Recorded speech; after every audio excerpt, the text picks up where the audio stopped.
Hi, I'm Mr. Burke, and welcome back to my Introduction to Latin series. Today, we're going to learn the personal pronouns.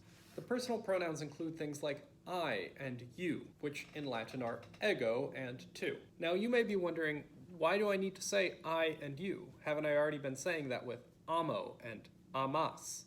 Amo, I love. Amas, you love. I can imply the words I and tu. Now that's true. In the nominative case, these will almost always be redundant words. But redundancy isn't always a bad thing. Redundancy can add emphasis. And besides that, there are other cases that we need to learn for these words. Consider the sentence, I love you. Well, I can say amo as I love, but I don't know how to say I love you. Well, that's te amo. Some of you may be familiar with modern Romance languages that say it much the same way. It's important we learn the full declension of the pronouns now. Ego, mei, mihi, me is the first person singular. I, of me, tu, for me, by, with me. Tu, tui, tibi, te is the second person singular. You, of you, tu, for you, by, with you. Take a moment to notice the similarities between them. How mihi looks a lot like tibi. How mei sounds a lot like tui. I think these might be our most fun chants. There's just something about the rhythm to them. Ego, mei, mihi, me. Tu, tui, tibi, te. The plurals are pretty easy as well. Nos, nostrum, nostri, nobis, nos, nobis. That's your first person plural. We, of us, tu, for us, by, with us. Notice that there are two different genitives. I don't think it's worth getting into right now why that is, but when you're learning the chant, it's important to remember nostrum, nostri, both go in the genitive spot. When I chant them, I try to chant that part quickly. Nos, nostrum, nostri, nobis, nos, nobis. The second person plural looks very similar. Vos, vestrum, vestri, vobis, vos, vobis.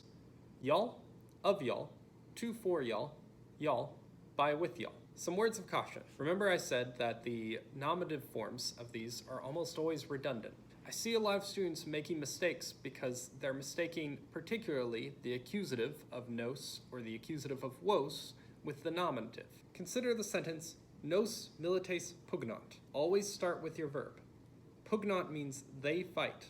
Because pugnant means they fight, nos cannot be the subject. It must mean the soldiers fight us. Nos must be the accusative. As opposed to nos milites pugnamus. Pugnamus on its own means we fight. That means nos can be the subject. That is to say, we already knew that verbs needed to match their subject and number. It's also true when dealing with these pronouns that verbs need to match their subject in person. Nos will only be your subject if it's redundant. The other thing to note is that I translated mei as of me and not my. The only genitive we've learned so far is possession, so it's a little hard to explain, but consider the example, many of us. Of us isn't really showing possession. It's not like we own the many. It's that many are a part of us. Whereas if we want to show possession, if we want to say that the dog belongs to us, we might say our dog. Well, to say our, or my, or your, we're going to use certain possessive adjectives. Meos, mea, meum means my, and so to say my dog, I would say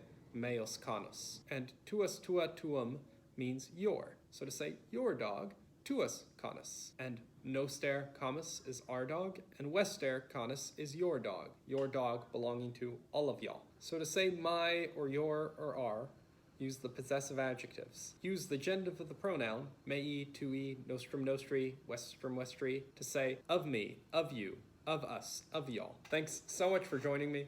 Today we just learned the charts for the first and second person pronouns, both the singular and the plural. Ego is the first person, tu second person, nos first person plural, vos second person plural. Until next time, wale!